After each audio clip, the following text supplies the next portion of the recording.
Go for the pulls and the pools. Go for the oohs and the ahs. Go for the bubbles and the bubbly. Go for the story and the stories. Go for the win. Go to Ocean Casino Resort. Book your trip at theoceanac.com.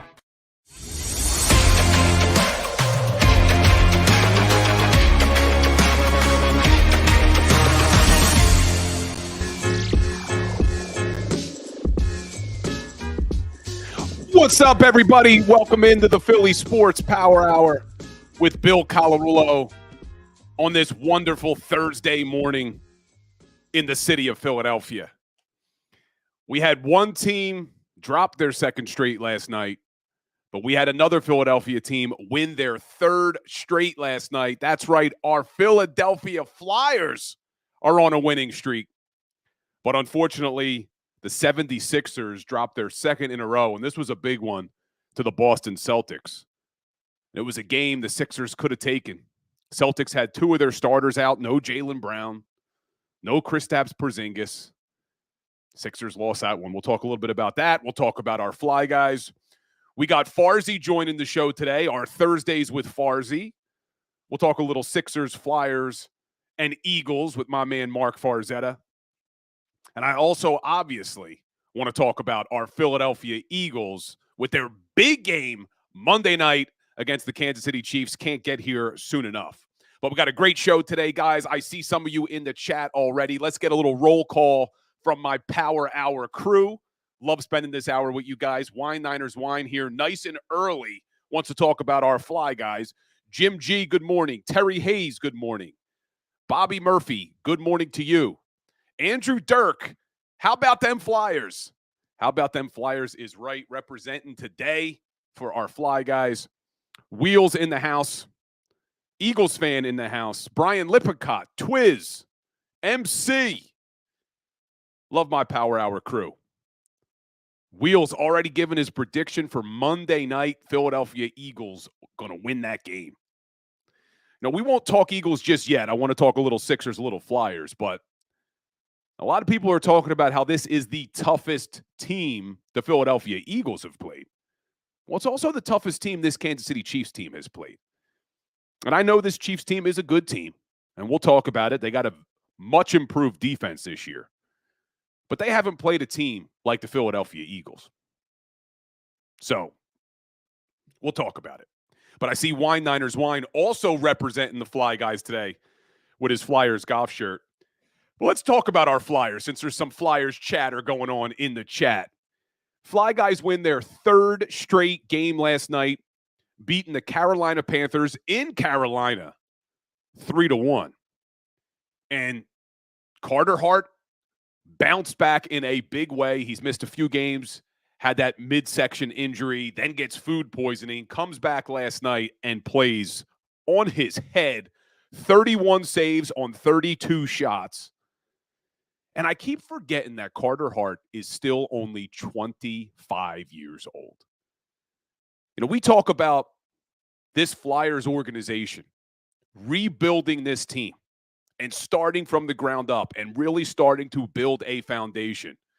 When you have a young goaltender with the potential that Carter Hart has, you could do a lot of things in the NHL, especially in the playoffs. And I know it's been a little up and down for Carter Hart. A lot of that is because of the team that's been playing in front of him. But he looked great last night. And again, guys, he's only 25 years old. If you're Flyers fans like me, you know what we have struggled with year after year after year has been the goaltending. Don't even remind me of the Ilya Bryzgalov fiasco. We thought finally Bryzgalov was the answer. Traded away Sergei Bobrovsky for Bryzgalov. What a disaster that was. But there's been a lot of them. There's been a lot of them over the years. But let's hope that they can build a foundation around Carter Hart. And I've told you guys, we have to just enjoy this Philadelphia Flyers team for what they are. They're going to play hard. They're well coached. I don't have any crazy visions that they're going to win a Stanley Cup this season. They're not that good. But they are playing some really good hockey, and they played really good hockey last night in Carolina. Some really good hockey. And I see more people checking in from my Power Hour crew. Denise Larada, good morning. Vince Engelking, good morning. Bowner Johnson in the house, telling everybody to hit that like button. Go ahead, hit that like button. But I'm just going to talk a little bit more Flyers. I know not all of you guys are hockey fans, but we got to celebrate something because we didn't have the Sixers showing up last night, so at least our Fly guys showed up last night. But in addition to Carter Hart, Owen Tippett, and I think I saw Brian Lippincott in the chat say Owen Tippett is the truth. In the last 5 games, Owen Tippett, 4 goals and an assist, had another one last night. He's on a 3-game point streak. But what I'm even more excited about is what we're seeing from Morgan Frost. He's been in and out of the lineup. Well, he's finally looks like Tortorella is trusting him to be in the lineup. He's on a 3-game point streak. He's got 4 points in 3 games, 2 goals, 2 assists. Konechny keeps putting the puck in the net. He's got 10 goals this season. I told you Travis Sanheim's having one of the best seasons I've ever seen from him playing defense. He's top 3 in the league for time on ice. So there's a lot of positive things with this hockey team. And I was looking at the standings. Hey, if the season ended today, I know there's a lot left, but if the season ended today, they'd make that wild card. We'd get some playoff hockey in this town, which I love. And I know you guys do too. Yeah, I see Steve Patton checking in saying Atkinson has looked good. Cam Atkinson has looked good.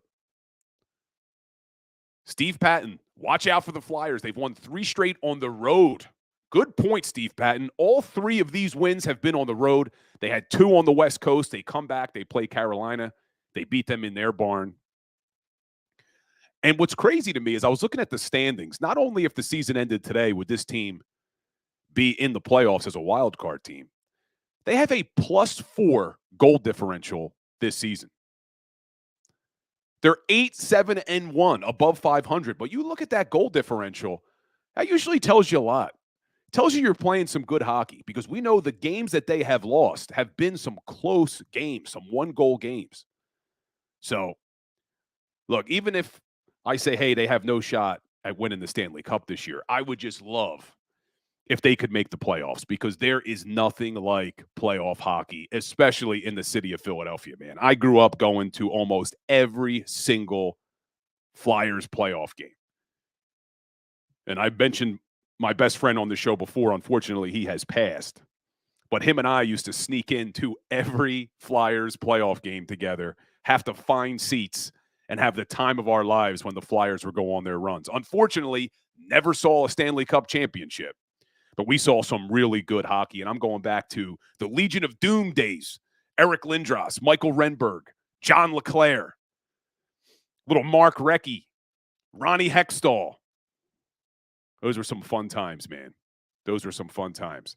And I see more people checking in. Red Zone in the house. Johnny Bottles in the house. Bill Ray, good morning. And Steve Patton talking about John Tortorella is the difference. He has been and still is a great coach. He really is. Now, look, in the National Hockey League, you usually don't see a coach have a very long shelf life with any one team. It's usually only a few seasons, and then the players kind of start to tune out the head coach. And you've seen the same thing happen with John Tortorella over the years. He's had a lot of success with teams, but there's a short shelf life. So let's hope that this team continues to listen to John Tortorella because he is a good coach. He does have this team playing really good hockey right now. So we'll see. Hey, you never know in the NHL, man. You never know. And just like we've talked about with the 76ers, about keep winning games, you don't know what happens at the trade deadline. Maybe the Flyers become buyers at the trade deadline. I doubt it. They're still rebuilding. But you never know. Bowner Johnson saying the Wells Fargo Center is cursed. You know what, Bowner? I never even thought about that. We have not seen a championship in that damn building, man. Maybe it is cursed. Man, I didn't even think about that, Bowner. Well, is there still talks of the Sixers moving their arena to Center City? So who knows, man. But I see Timothy Walker checking in. Wine Niners Wine saying the Flyers are retooling like Howie Roseman does. Maybe it will be a quick flip. Yeah, I don't think it has to be a 3 or 4 year thing. You could turn this thing around in a couple years.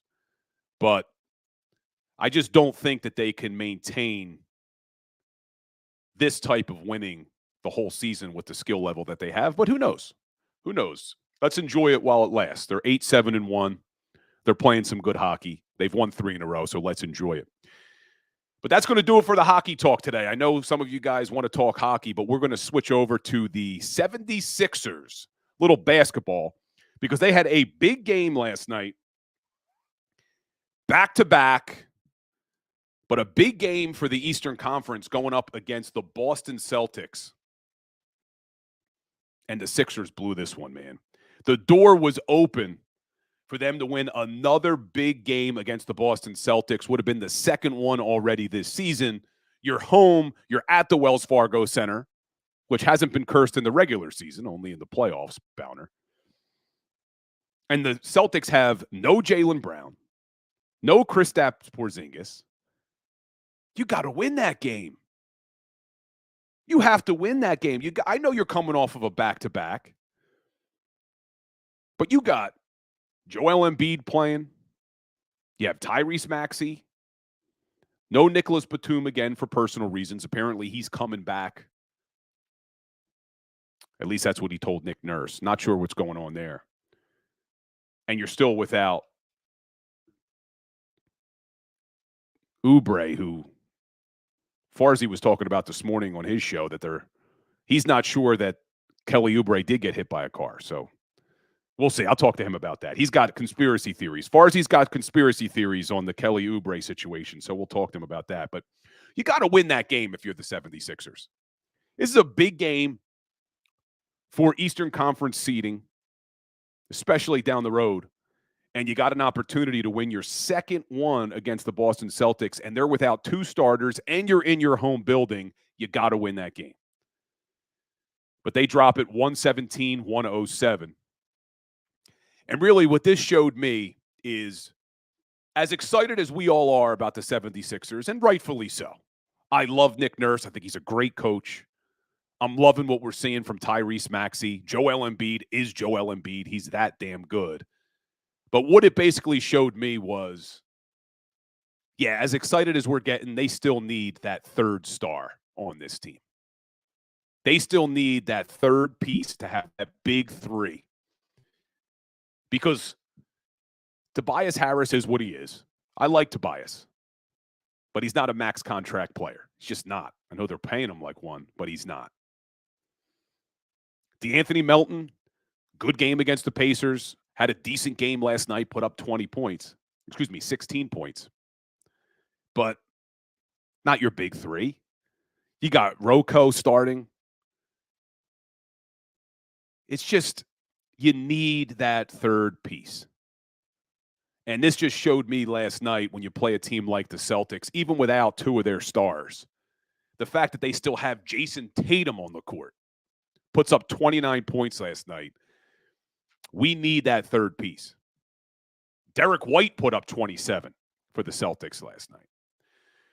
But we talked a little bit about it with Kayla Santiago yesterday about, should the Sixers make a move now? Should they try to get Zach LaVine? I don't think they need to yet. As much as it showed me last night that the Sixers are still lacking that third piece, I don't think you need to make the move yet. They can still win a lot of games this regular season. Let's see how things play out. Let Kelly Oubre come back. Let's get Nicholas Batum back from, however you say his first name, Batum back from his personal issues, whatever he's got. And then let's see what our needs are. There's going to be needs. There's no doubt about it. They need that third piece, but let's see what it looks like. And let's wait until the trade deadline gets closer, because when these teams continue to lose, and I see Brian Lippincott in the chat saying, hey, poach Kawhi away from the Clippers. You never know what may happen. You never know what may happen as the trade deadline approaches. So I'm okay with them kind of playing this out a little bit more. I don't think they're going to win a championship with the roster they currently have, but they can win enough regular season games. We've seen it. They've started the season 8-3 with this roster. They can win enough games to stay in the playoff conversation. And then let's see what happens as the trade deadline gets closer. That's what I'd like to see Daryl Morey do, and that's what I think he is going to do. Look, I'm not going to be upset if they bring in Zach LaVine. I think he'd be a nice piece on this team. But like we talked about with Kayla yesterday, it depends on what you have to give up. I like the depth that this team has. You saw it last night. Jaden Springer coming off the bench really gave him a spark. Pat Bev didn't have a great game last night, but he's decent off the bench. Covington, I don't think is a starter, but not bad off the bench once Batum and Oubre are back. So they do have this depth that you like. So I don't want to see them give any of that up, or not a lot of it up, I should say. They're going to have to give something up. But we'll see what Daryl Morey decides to do. We'll see what he decides to do. But before we bring on Farzy and switch gears a little bit to talk Eagles in the next segment as well, big game tonight in the NFL. It's about time we have a good game on Thursday night football tonight. Doesn't really impact the Eagles at all. It's an AFC matchup, but it's a good one. You have the Cincinnati Bengals in Baltimore going up against the Baltimore Ravens. Both teams are coming off tough losses where they had the lead and they blew it last week. And you look at the NFL standings. Ravens are 7-3 atop the AFC North. Bengals are 5-4. This is a huge game for the AFC North, especially with the news that came out yesterday that Deshaun Watson is now out for the season. This is really a 3-team race, and I think a 2-team race between the Ravens and the Bengals. As much as the Steelers are winning games with smoke and mirrors sitting there at 6-3, they're not a very good team. We talked about the goal differential with the Flyers. Let's look at the point differential for the Steelers. They are a negative 26-point differential. And they're 6-3. Put that into perspective. The Baltimore Ravens are a plus 113. So Steelers are winning with smoke and mirrors. Bengals came out to a slow start. You know that Joe Burrow was banged up in training camp, had that calf injury, and they just lose that tough one. But this is a good game. This is a really good game, a big game, and it's about time because these Thursday night games have been leaving a little bit to be desired as of late. But I see you guys in the chat asking me, who do I like tonight? You know, well, Ravens are a 3.5-point favorite. Ravens are a 3.5-point favorite. But I like the Bengals in this game. I mean, I would definitely take the Bengals with the spread, but I like the Bengals straight up in this one. I really think that Cincinnati is going to go into Baltimore tonight and win this game. And I see Bill Ray saying, is Cincy's season on the line? This is look, we're only 9 games in. Not going to call it a must-win, but this is as close to a must-win as you can get this at this part in the season for this Bengals team. They were playing decent football. They blew that lead last week. So did the Ravens. But I think Cincy needs this game. And I think they're going to show up.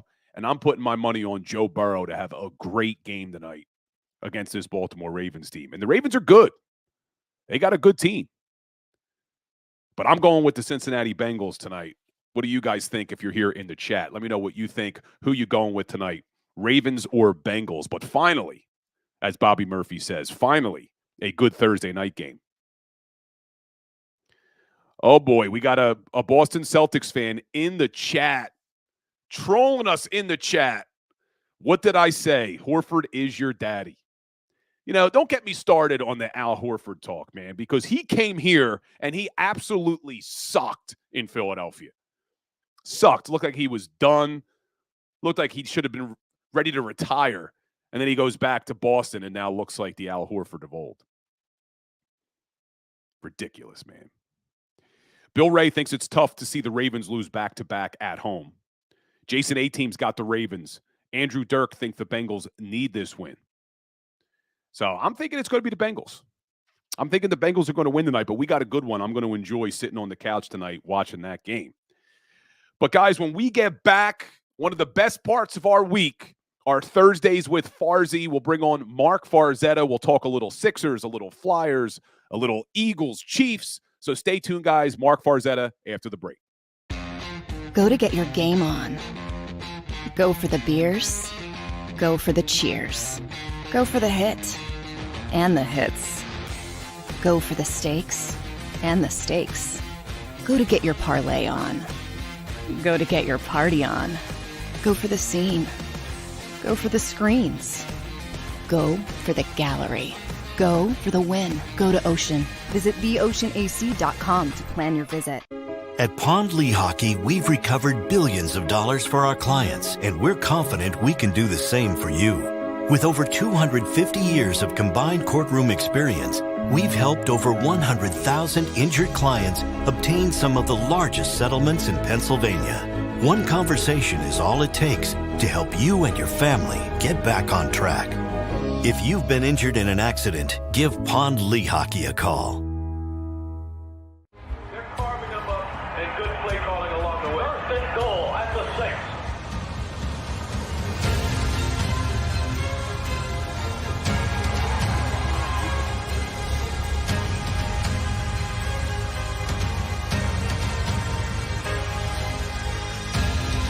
On the field of life, First Trust Bank is there for you. Champions on 3. 1, 2, 3. Because Philadelphia dreams deserve a Philadelphia bank.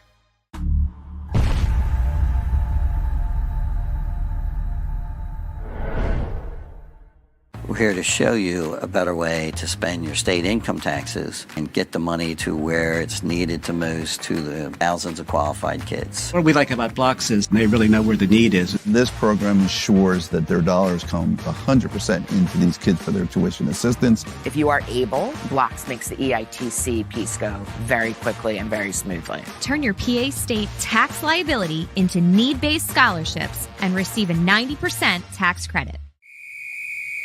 Underdog Fantasy has a way for you to play alongside your favorite football team all season long with their Fantasy Pick'em game.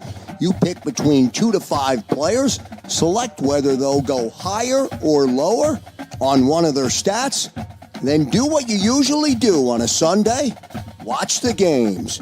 You can win up to 20 times your money in a single game by going 5 for 5. It's a fantasy game, and the Sports Betting Show wants you to get involved. Go to UnderdogFantasy.com. When you sign up, use the promo code WIN, and Underdog will double your first deposit up to $100. That's UnderdogFantasy.com. Use the promo code WIN.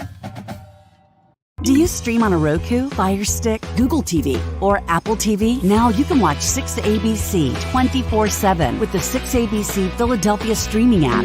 For the big story on Action News, search 6ABC Philadelphia and start streaming today. EAGLES, Eagles.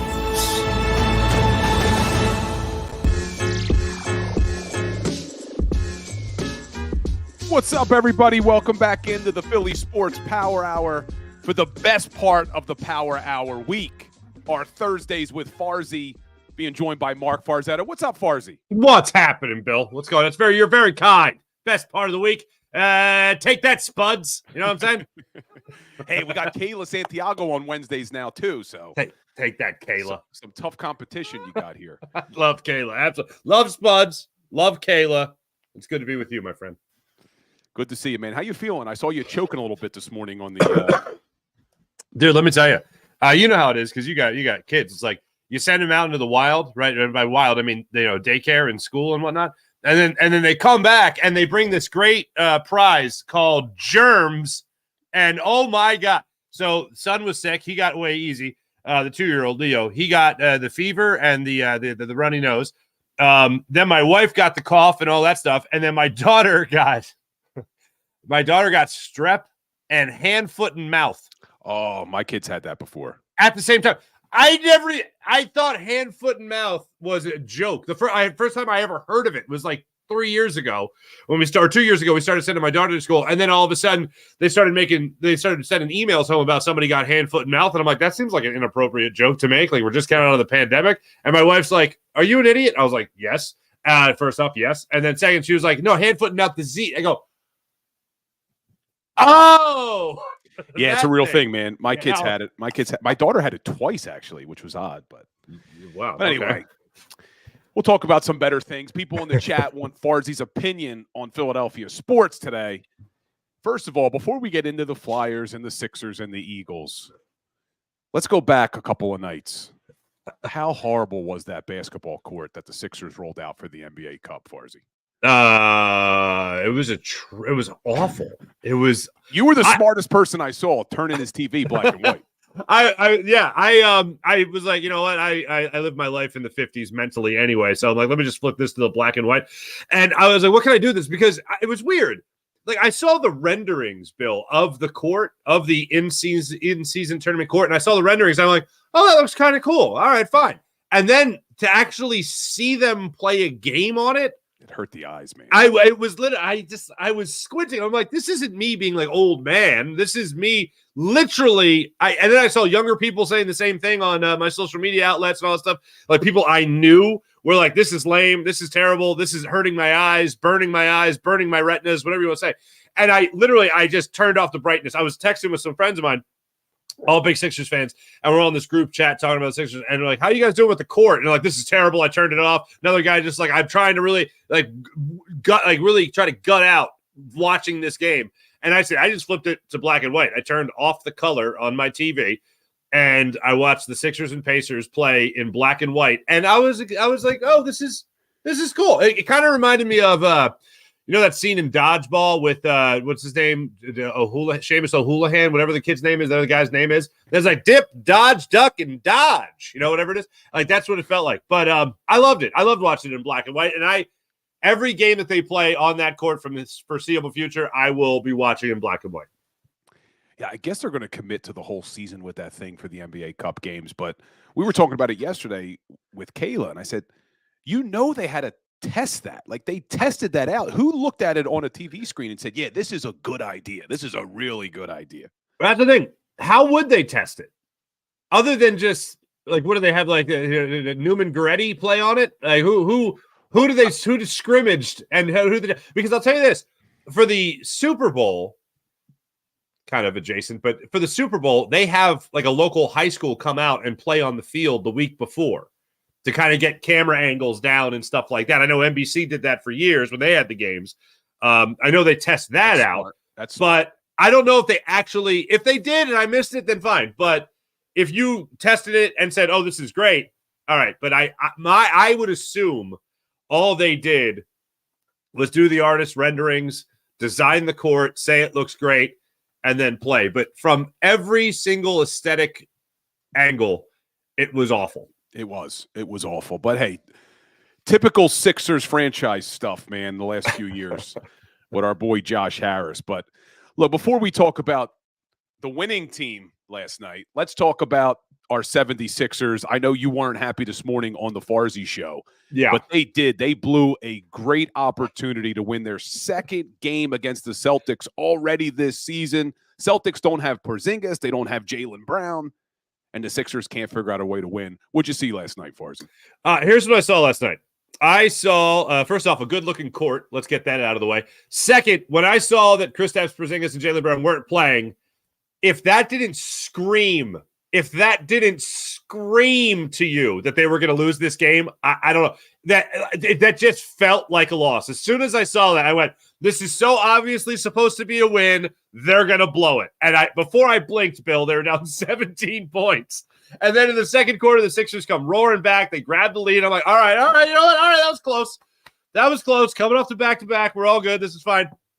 And then in the third quarter, they wet the bed. In the fourth quarter, they wet the bed. And they had numerous opportunities that swung momentum back in their favor, and they promptly gave it back, whether it was Tobias Harris driving the lane, getting a putback, whether it was Robert Covington driving the baseline, getting an easy dunk, whether it was Tyrese Maxey hitting a three. Whatever happened in that game last night to swing momentum to the 76ers, The Sixers celebrated the moment of going up at the most 5 points, it was, I think, at one point. And then for the most part, they only could grab 1-point leads after that, and they would just consistently deliver the basketball back to the Celtics. Now, if I were to tell you that, you would assume that probably turnovers were crazy. They weren't. They were pretty even. Rebounding was pretty even in last night's game. But the thing that really stuck out to me was blocks. The Sixers got out-blocked last night 8-1. Like that's telling me that you're not exactly putting up the best shots. That tells me that you're not exactly making the best decisions offensively. And then there's just no excuse for that whatsoever when Joel Embiid is your MVP center.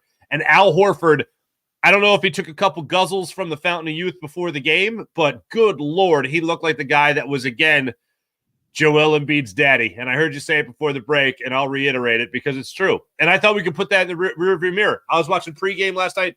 I heard Michael Wilbon talking about the same thing. Enough of this Al Horford versus Joel Embiid stuff. It's Joel Embiid's game. And I thought that same thing. And I had said as much after the previous game against the Celtics. And then Al Horford, I guess, got up for the opportunity to be a starter again and be back in Philadelphia, and he took advantage of that opportunity. All the credit in the world. But, hey, look, it's the first horribly atrocious, disappointing loss of the Nick Nurse era. So, as I said on social media last night, welcome to the party, pal. We got a whole lot more of this. There's a whole lot more of that where that came from, my friend. Yeah, I can't stand Al Horford, man. I can't stand him just because of what he did when he was in this town and now what he's continuing to do in Boston. But real quick on that note. I did an event with Al Horford. I did an event with Al Horford a couple years ago when he signed with the Sixers. And when I asked him about coming to Philadelphia, even though Joel Embiid was already here, and obviously Ben Simmons was obviously here, I asked him why Philly? And in more or less words, he was like, "They gave me $90 million." Like he brought up the contract, which I translate quickly to the money. And it was like, do you believe? At one point in the interview, I'm just looking in a room full of people, auditorium, special event, private event. And I'm like, this guy just keeps going back to the contract. I'm like, the only reason he's here is because, and I don't hate on him for it. No. They gave him 90. Hey, take it when you can get it, man. Good Lord. Hey, good. Hey, take what you can get. Exactly. So it is what it is. Who gave him that contract? Was that Elton Brand? Was EB, that Colangelo? Baby. EB. That was EB. It was that Elton Brand. That was an Elton Brand deal. It was Elton Brand special, unfortunately. And I'll tell you this much. I don't hate him for it. And people look at Joel Embiid as the reason it didn't work here. That's not the reason at all. The reason is Ben Simmons. The reason it didn't work, Al Horford couldn't do anything for the Sixers team is because Ben Simmons had no understanding of spacing on the basketball court. And it also happened because the only time that Ben Simmons could try to score a basketball is if he was around the rim. And you can have two centers. You can have that.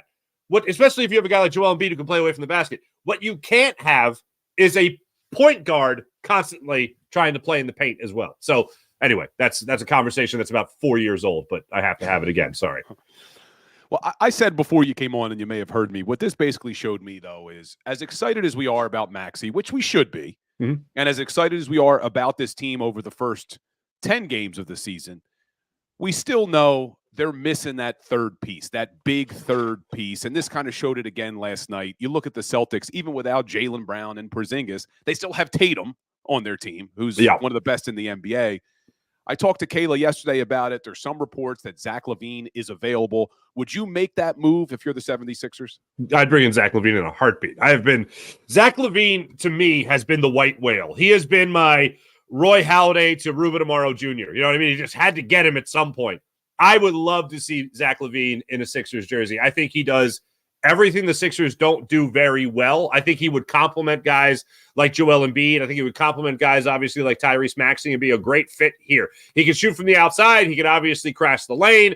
He would be the next step up from what you were expecting in the role, not the position, but the role that you would want Tobias Harris to play. Tobias Harris has been playing great. But if you can get somebody else like Zach LaVine in here into this mix, I am all for it. I'd love to see it. And I don't think you'd have to give up the 2 first-round picks that you acquired in this deal in order to pull that off. Yeah, if you don't have to give up a lot, it's a no-brainer. It just depends on what you would have to give up because I do like the depth on this team. I don't want to see them have to give up a ton of depth, but we'll see. We'll see what happens. Yeah. Let's switch gears for a second. Before we talk Eagles-Chiefs, let's talk about the 3-game winning streak for our Philadelphia Flyers. Yo, how about those Fly guys, Farzy? What TK got? What, his 10th goal last night? They got 2 goals right out of the gate in the first period. That was great. Carter Hart went on, had 30 saves or 31 saves in that game.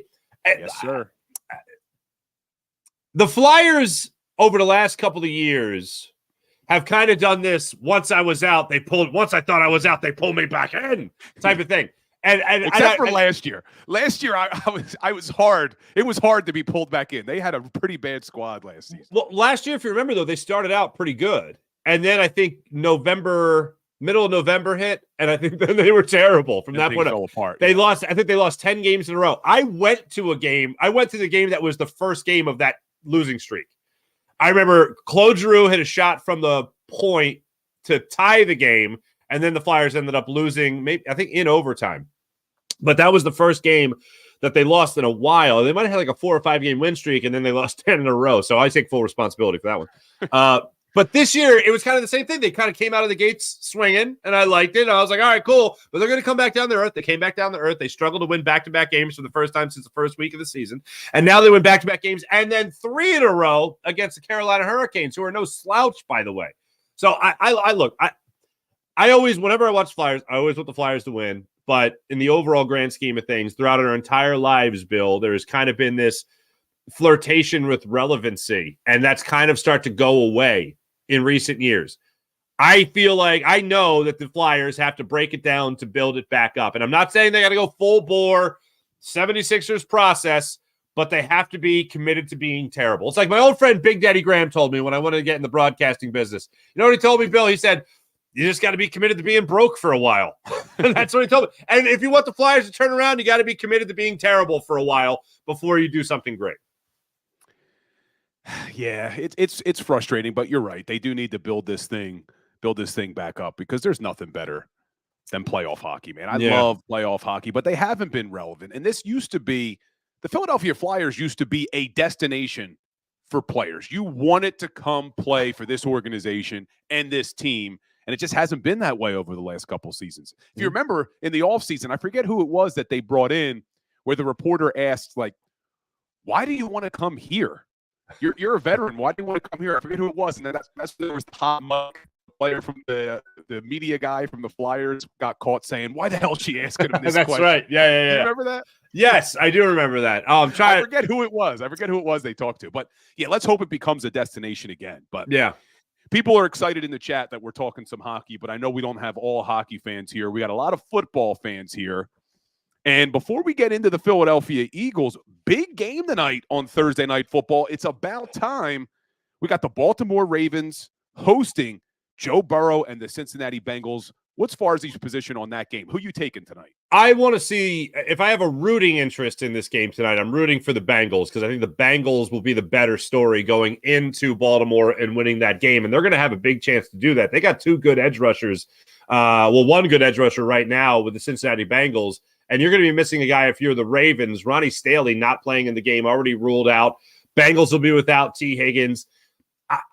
If I'm betting on this game tonight, which I'm not, but if I'm betting on this game, as much as I want to see the Bengals win that game, I just don't see the Ravens dropping this game. I see the Ravens winning this game, improving to 8-3 on the season, and basically sweeping that season series there with the Bengals. The Bengals dropped the first meeting they had in week 2 of this season. Who was it? Nelson Aguilar got hit by Lamar Jackson in the corner of the end zone for what would be the game-winning touchdown on a 12-play drive before just at the start of the fourth quarter. So they came up clutch. They had an opportunity, the Bengals did, but that wasn't the Joe Burrow that we have seen. Over the last 5 games, the Bengals have won 4 of those games. They just dropped that game, of course, last week to the Texans, so it's a short week here. But Joe Burrow wasn't really in rhythm in his first couple of games of the season, trying to come back from that calf injury. Now, over his last 5 games, he's got a passer rating on average of about 106.1 on the season, on those 5 games. So that's pretty good, pretty damn good. If he has found a way to light that flame again and get into the groove that we have seen him in for the majority of his career, and now he has back-to-back 300-plus yard games, that's not always a brag. That shows you got to come back a little bit, and they certainly had to try against the Texans.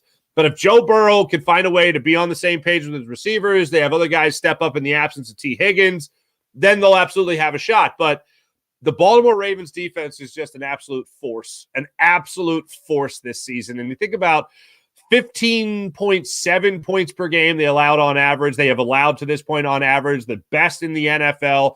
You think about how they can get into the backfield. You think about the guys that they have on that defense, and every single one to a man can step up. And you look at who is it? Blanking on his last name, their safety, Gino. Not blanking now too. Yeah. But anyway, he can go out there, and he's been having a phenomenal season. Leads the league in interceptions with 6. So I just think that the Ravens are going to be throwing way too much at the Bengals for the Bengals to go out of the Charm City with a victory. Everything you're saying, I agree with, but for some reason, I think the Bengals win tonight. You just got a hunch? I think they need this game so badly to stay in the playoff hunt that I think Joe Burrow has a great game against this Ravens defense. I'm going with the Bengals tonight, but we will see. But at least we have something to watch. Thank you. Right, no, yeah, I'm looking forward to a good divisional matchup. And I'll say this. My mom's family is all from Baltimore. The Baltimore fans, the Ravens fans, they bring it every single game. It's a great atmosphere down there at M&T Bank Stadium. So that alone will be worth putting it on Amazon Prime, of course. But I'll be rooting for the Bengals, but I think it will be a Ravens victory. All right, and then before we get to Monday Night Football, Eagles-Chiefs, there's basically 4 teams in the NFC that we have to keep our eyes on with regard to that number 1 seed. You got the Cowboys, the Seahawks, the 49ers, and the Detroit Lions. You think any of those teams lose this weekend? We got the Cowboys have the Carolina Panthers. That game's in Carolina, but the Panthers are just atrocious. You got the Chicago Bears on the road in Detroit. I think the best chance of maybe one of those teams losing is the Seahawks are on the road in L.A. Not that L.A.'s been great this season, but it's a divisional game. Maybe they beat them. And then you have the Bucs on the road in San Francisco. Any of those teams losing this weekend? I don't see it happening. Unfortunately, I'd love to see the Cowboys. I would love to see I would love for Frank Reich taking over play calling in Carolina to be, the difference. But I don't have confidence in that being the difference, unfortunately. So no, I don't see any of those teams losing. And unfortunately for the Cowboys, well, here's the deal. Fortunately for the Eagles, they beat the Cowboys going into their bye week because this is what I was afraid of. Or at least I was respecting the idea that the Cowboys were not going to lose to the New York Giants, and I'm respecting the idea that the Cowboys are not going to lose to the Carolina Panthers. Same regard, you have to respect the idea that the Eagles could certainly lose to the Kansas City Chiefs, and then we could also see them losing, maybe not so much now, the Buffalo Bills. Because Buffalo Bills all of a sudden look terrible and look like a turnover machine offensively. It's going to stay a tightly wrapped race as this season winds down, and especially after the Eagles go through the next 5 games here on their schedule. But it's only going to get tougher. I don't see a lot of these teams choking away the opportunity because similar to the way you described the Bengals, you look at a team especially like the Cowboys. They are fighting tooth and nail to stay relevant to that number 1 spot and stay in that number 1 conversation. So are the San Francisco 49ers. The Seattle Seahawks are fighting for that spot as well. So it's very much, in the grand scheme of things, close enough to the point where anything could happen, especially with the 5-game stretch that the Eagles are going on right now. The rest of the NFC is looking at it and going, that's who the Eagles got over 5 games. This is our opportunity. If we're going to make a difference and take over that number 1 spot, this will be the run of games. We'll have the opportunity to do it. That's how other teams have to be looking at this. And you asked me this on your show yesterday, so now I'm going to ask you on my show, who's the biggest threat in the NFC to this Philadelphia Eagles team? I still feel like it's the 49ers. The Cowboys, certainly, it goes without saying, for the NFC East. But for me, I look at the 49ers right now with the way their defense is playing. I know that they just they lost 3 games in a row. They finally got off that schneid. The Detroit Lions are right there. I want to see how the Lions do over the next handful of games, but the Eagles are not playing the Lions. The San Francisco 49ers have an opportunity to go head-to-head with the Eagles. Granted, in South Philadelphia, they'll have that opportunity, but they'll be the team that, other than the Eagles, I think is the team to beat in the NFC. When you look at, as you so eloquently laid out on my show, talk about the Detroit Lions' easy schedule from this point out and not face the Eagles. Yes, That's a great distinction in terms of the number one spot. That's the team that you fear the most. But when you talk about a team that could actually come in and beat you head to head, and then maybe beat you in the playoffs as well, I think that's the San Francisco 49ers. So that's the team that I look at to not only potentially take over the top spot and number one seed in the NFC, but also a team that could come in and beat you in the playoffs. Yeah, I don't disagree with you. But I see people in the chat saying the same thing, that the only threat to this Eagles team is this Eagles team because they are that good. And I do think that's every team. Yeah, but I do think this Eagles team is the best team in the NFC. I think they're the best team in the NFL. And you and I also talked on your show a little bit about what we want to see from them now coming out of the bye. So what, as far as you want to see from this Philadelphia Eagles team now that they had a week to kind of regroup? I'll say it again. They need to be the team that knocks. They need to be the danger. That's what they need to be. In the next 5 games here, every other team on that schedule over that 5-game stretch is looking at the Eagles being like, this is the real deal. We got to take advantage of this. They're either we respect them or they're not that good. We'll show they're not that good, whatever that is. The Eagles need to be the danger. The Eagles need to be the team that knocks. The Eagles need to be the team that every other team is laying their head on their pillow at night thinking, oh, no, the Eagles are coming to town this week. They're only going to maintain that respect or earn that respect if they beat the Chiefs on Monday night. They lose to the Chiefs on Monday night, then they show the chink in the armor. They show that they can't beat the team they couldn't beat last year. They show that everything else isn't as it was advertised with an 8-1 record. They start to show that there's flaws. And, of course, we have seen that in a game against the Jets, but you want to talk about the Eagles beating the Eagles, that's an example where the Eagles beat the Eagles. So, for me, that's how I break it down. And after that, they'll have an opportunity to kind of right the ship against the Buffalo Bills, and then they'll have another big game on their hand right there with the San Francisco 49ers. But you lose this game against the Chiefs, everyone will smell that fear. Everyone will taste that blood in the water, so to speak, and they'll just want more of it going on. So for me, I need the Eagles to come out. I need them to come out swinging. I need Hassan Reddick and Josh Sweat to show that it really was the field at the Super Bowl as to why they couldn't get that angle as edge rushers to get into the backfield and disrupt Patrick Mahomes. And what's really crazy about that is if you do get that pressure, Patrick Mahomes has shown more so than ever in his career that when he's pressured, especially this season, he's going to take off and he's going to run with that football. He's running the ball more than he ever has in his entire career this season. So the Eagles need to disrupt that. If he's running the football, you're not giving up those big plays downfield. You're not giving up the big pass plays to Travis Kelce. You're managing the game a little bit wiser. And then, of course, you're also putting their precious quarterback in peril. So they get that pressure. They play with that extra added edge. The Eagles are going to win this game, and I think that's going to be one of the biggest parts of their game plan is making sure they get into that backfield. And that obviously will be a big deal to a guy like Hassan Reddick and another guy like Josh Sweat. Everyone's been referring to this stretch as the gauntlet, and I've said it on this show. I said it on your show. I will no longer refer to it as the gauntlet because it's a gauntlet for the opponents. I want to get T-shirts made that say, "We are the gauntlet" for these opposing teams that have to play the Philadelphia Eagles. But I see people in the chat talking about that Buffalo Bills game. That is at home. That is at the Link, so that is a good thing for the Eagles. Bills have to come to Philly. It's a short week, though, for the Eagles coming off of this Monday night game. But you mentioned that you want to see this Philadelphia Eagles team get pressure on Patrick Mahomes. I actually just posted a video on my Instagram at Legal Hands to the Face about 2 hours ago talking about that very thing.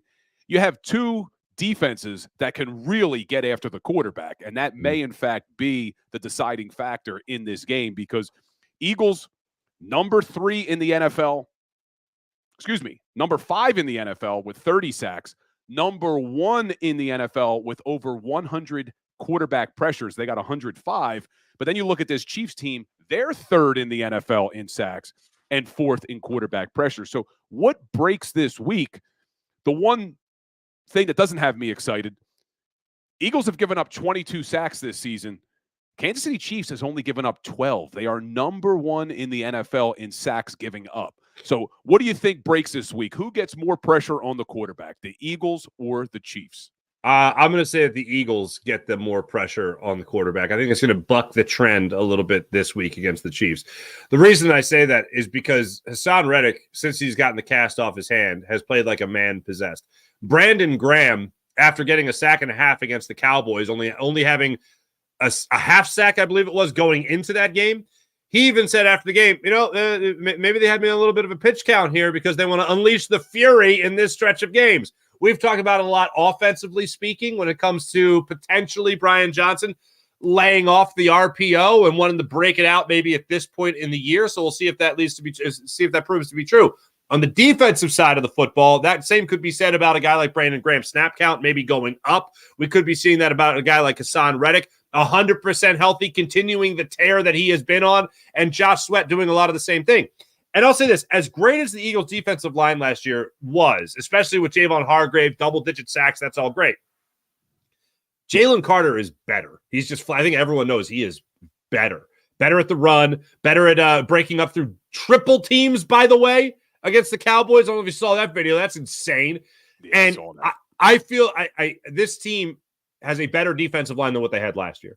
And that's ultimately what it's going to come down to. And here's the bigger deal. They got a chip on their shoulder about that Super Bowl. And if you're Hassan Reddick, if you're Josh Sweat, this is your opportunity to show, yeah, maybe it was the field. And look, it's not just, they both played on the same field. That's very true, but let's actually dissect it. Let's analyze it a little bit more. Who's getting the pressure for the most part for the Eagles? Their edge rushers or the defensive tackles?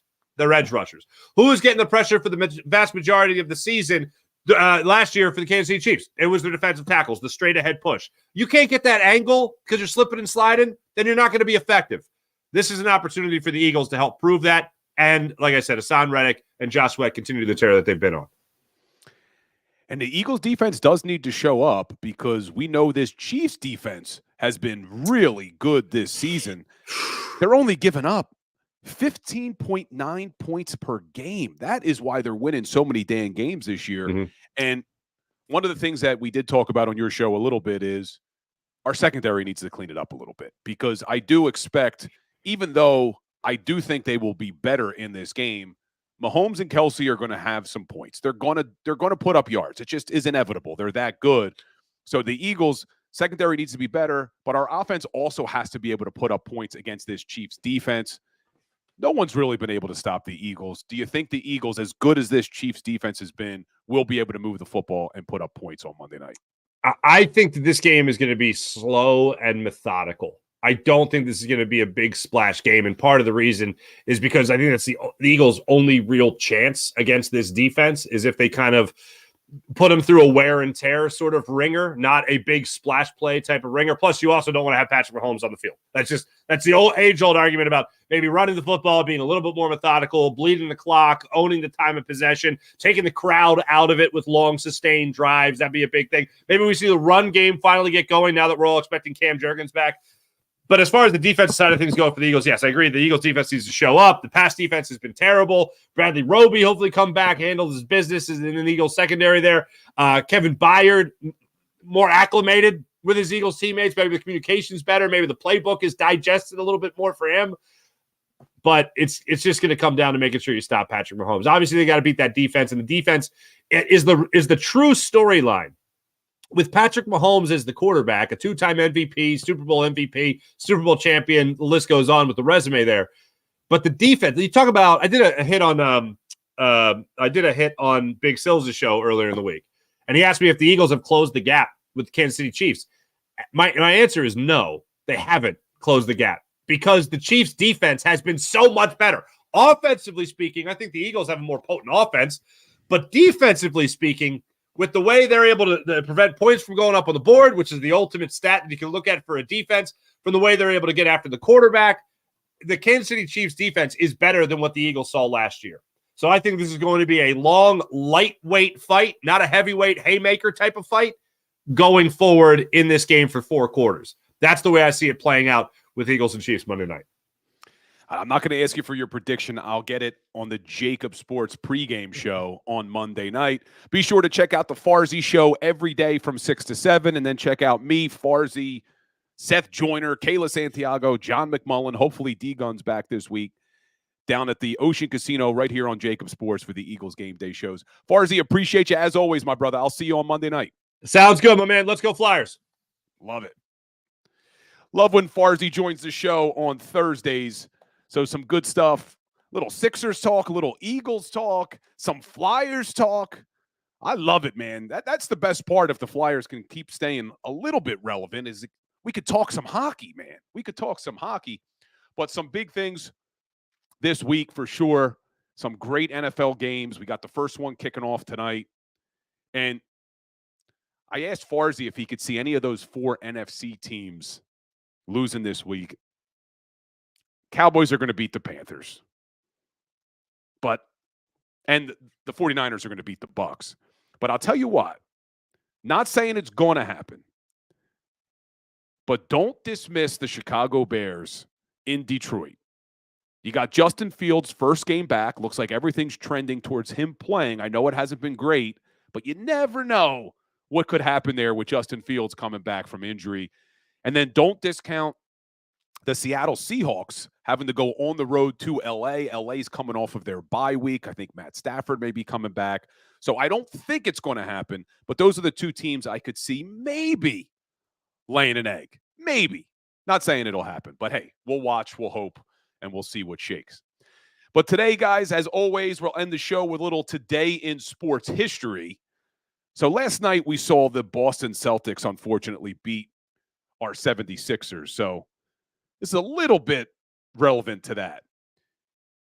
On November 16th, 1957, Boston Celtics center Bill Russell set the NBA record for 49 rebounds as Boston beat the Philadelphia Warriors. Well, the reason this is going to make me feel a little bit better is because then, that was 1957.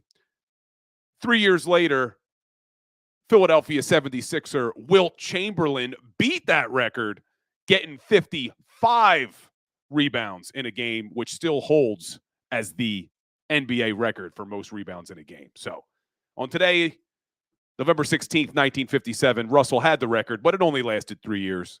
And then our man Wilt Chamberlain took him down. But guys, I appreciate you all being here. We will be back. You're going to get just me tomorrow for a Football Friday. We are going to spend the whole show talking Eagles, Chiefs, NFL Sunday. I want to go through some things.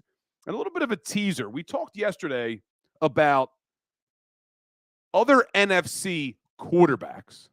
And are any of them on Jalen Hurts' level? Well, I did some videos about Jalen Hurts, and some people commented underneath that wins should be attributed to the coach, not to the quarterback. So it had me thinking. I think Jalen Hurts is the best quarterback in the NFC. Is Nick Sirianni the best coach in the NFC? And we're going to look around the NFC at all these other coaches and debate whether or not Nick Sirianni is the best coach right now in the NFC. So we'll talk a little bit about that tomorrow, guys. Hit that like button, hit that share button. Appreciate you all. And as always, go Birds. Go for the pulls and the pools. Go for the oohs and the ahs. Go for the bubbles and the bubbly. Go for the story and the stories. Go for the win. Go to Ocean Casino Resort. Book your trip at theoceanac.com.